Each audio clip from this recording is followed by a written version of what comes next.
اعظم سعودی صاحب، یہ کون ہے امپائر جس کی انگلی تب آپ اٹھنے کا انتظار کر رہے تھے، آج آپ اس امپائر کے خلاف بات کر رہے ہیں کہ وہ امپائر جو ہے وہ انہی کے ساتھ ملا ہوا ہے، یعنی نون لیگ کے ساتھ ملا ہوا ہے، اس سے ہم نے شکست دینی ہے؟ یہ کون ہے امپائر؟ دیکھیں سمر عباس صاحب، بڑا اچھا چیپٹر جو ہے آپ نے کھول دیا، اور میرا خیال ہے کہ قوم سمجھ رہی ہے کہ امپائر کون ہے، لیکن میں تشریح کر دیتا ہوں۔ جی بالکل۔ بنیادی طور پر جب آصف زرداری کی بات ہو، نواز شریف کی بات ہو، تو ان کے لیے امپائر ایک ڈیفرنٹ ہے، اس کا کانٹیکسٹ بالکل ڈیفرنٹ ہے۔ اس کو بیان کرنے کی اور سمجھنے کی ضرورت ہے کہ انہوں نے اپنے خلاف جو کیسز تھے اس کو پایا تکمیل تک پہنچانے کے لیے اسٹیبلشمنٹ کی ضرورت تھی، امپائر کی ضرورت تھی، تاکہ ان کو کیفر کردار تک نہ پہنچایا جائے۔ میں اس بات کا گواہ ہوں کہ کچھ لوگوں کے خلاف جب کیس میں نے، اور پرانے کیس، نئے کیس نہیں، ان کو میں نے پرسو کرنے کی کوشش کی، اور میں پچھلے جو آپ کے نیب کے چیئرمین ہیں 3 مرتبہ اس سلسلے میں ملا کہ یہ کیس آگے کیوں نہیں جا رہے۔ بیہائنڈ دا سین یہ ہے کہ اسٹیبلشمنٹ نہیں چاہتی تھی کہ کیس پایا تکمیل تک پہنچے۔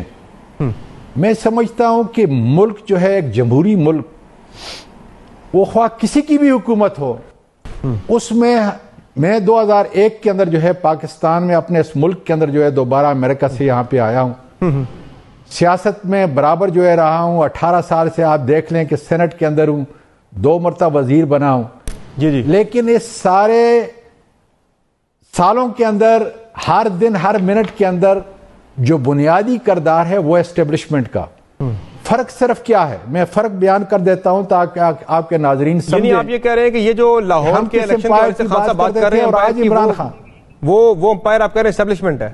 میں تو بالکل واضح بتا رہا ہوں نا، اس لیے بتا رہا ہوں کہ حلال کا کماتا ہوں، حلال کا کھاتا ہوں، گورنمنٹ کی کوئی چیز استعمال نہیں کرتا۔ میری بیسک سیلری بھی خدا کے فضل سے جو ہے آرفنیج کے اندر جو ہے جا رہی ہے۔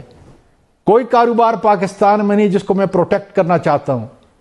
یہی وہ فرق ہے جو عمران خان قوم کو بار بار یاد دلا رہے ہیں کہ جب تک ترکی کی صورتحال نہیں ہوگی، جب تک جو سینٹرل پلیئر ہے اس کو جمہوری اقدار سے باہر نہیں نکالا جائے گا اور ان کو اپنے پروفیشنلزم کے اوپر نہیں لگایا جائے گا، اس لیے وہ کہتے ہیں کہ پاکستان کو فوج کی زیادہ ضرورت ہے، عمران خان کی اتنی ضرورت نہیں۔ ڈفرینشیٹ کیا ہے کہ فوج ہمارے لیے ملک پاکستان کے لیے کتنی اہم ہے۔ نہیں، یہاں آپ کو امپائر سے کیا مسئلہ ہے؟ لیکن وہ ملک کے اندرونی اور بیرونی معاملات کو سنبھالنے کے لیے حفاظت۔ ضمنی الیکشن میں آپ کو امپائر سے کیا مسئلہ ہے سر؟ ذرا وہ بیان بھی کر دیں، آپ کا کیا ایشو کیا امپائر کے ساتھ ہے ضمنی الیکشن کے اندر جو 20 حلقوں کے اندر پنجاب میں ہونے جا رہا ہے؟ سر جی میں بتاتا ہوں، اس لیے میں اس لیے بتاتا ہوں کہ ڈر اور خوف نہیں ہے۔ کیا موجودہ الیکشن کمشنر اور جو موجودہ ممبران ہیں یہی امپائر لے کے آئے، کوئی اور لے کے آیا ہے؟ کیا اس میں ہماری کوئی صوابدید تھی؟ خان صاحب لے کر آئے، اپوزیشن کی کوئی رائے تھی؟ خان صاحب لے کر آئے موجودہ۔ میں آپ کو سامنے بتاتا ہوں، میں پارلیمانی امور کا وزیر تھا جناب۔ جی ہاں بالکل، میں الزام نہیں لگا رہا، میں حقائق بیان کر رہا ہوں کہ میں پارلیمانی امور کا وزیر تھا جی، اور الیکشن کمیشن ایک اٹانومس ادارہ ہونے کی حیثیت سے پارلیمانی امور کی وزارت کے اندر جو ہے اس سے منسلک ہے۔ اس کے سارے معاملات کابینہ اور کابینہ سے باہر جو ہے پھر ہوا کیا؟ پارلیمانی امور کی وزارت دیکھتی ہے۔ ہم نے جس آدمی کا چناؤ کیا تھا بابر یعقوب، جو منجا ہوا الیکشن کمیشن کا ایک زبردست قسم کا بیوروکریٹ تھا، اس کو نہیں ہونے دیا۔ کس نے نہیں ہونے دیا؟ جو موجودہ شخصیت ہے اس کے اور اس کے ممبران کو لے کے آئے، اور اسٹیبلشمنٹ اور کس نے؟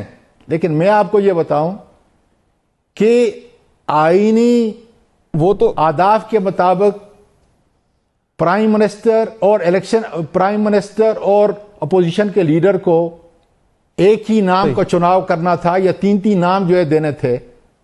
اس کے مطابق ہم نے دونوں نے نام لی اور اتفاق رائے نہیں ہوا۔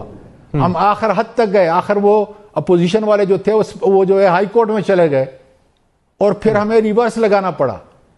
اور اس بات کا اتفاق یہ نہیں کہ ہم اپنا امپائر لگانا چاہتے تھے، ہم ایک ایسا ڈیٹیچ فیئر آدمی لانا چاہتے تھے، صحیح ہے، کہ جو ہر لحاظ سے ملک اور قوم اور ادارے کے لیے قبول وہ الگ بحث ہے سوادی صاحب، وہ الگ بحث ہے، گیا، وہ الگ بحث ہے باور کرایا گیا۔